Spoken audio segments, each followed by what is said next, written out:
Tara guys, luto naman tayo ng baked bangus. Ayan ang ating finished product ng baked bangus. Ang sarap niyan guys. Ang bangus pala, pinaboneless ko yan. Tapos linisan lang natin maigi ang ating bangus. Tapos pinahirang ko siya ng paprika, pepper at asin sa buong bangus niya. At naglagay din tayo ng liquid seasoning. Yan.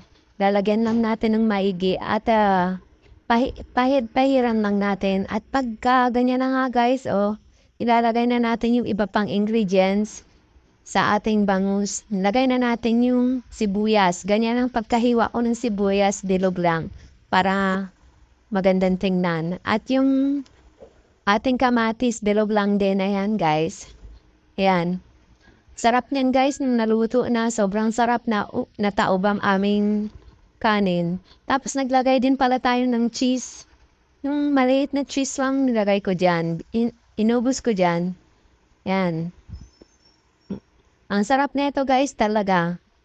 Magluluto ako ulit nito kasi nagustuhan ni Kano. Yung lasa niya masarap. At naglagay din pala ako ng konting cream sa ibabaw. Ayan guys para lalong sumarap. Ayan. Tapos ibabake lang natin siya guys ng 30 minutes. Ayan na nga guys. Ready ko na at nilagay ko na sa ating air fryer.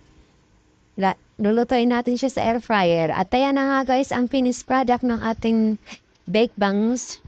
Ang sarap nito guys. Try nyo din to kung gusto nyo. Tiyak na magugustuhan nyo at magluluto kayo ulit. At kung nagustuhan nyo nga ang video ito, huwag nyo kalimutang mag-follow. Salamat sa panonood. At ayan na nga si Kano. Itikman na ang ating niluto. Ayan, nagtikim na siya. Mukhang nasarapan siya. At inulit niya pa guys. Alam niyo naman pag si Kano nasarapan, inuulit niya ang pagtikim. At hindi na makapagsalita.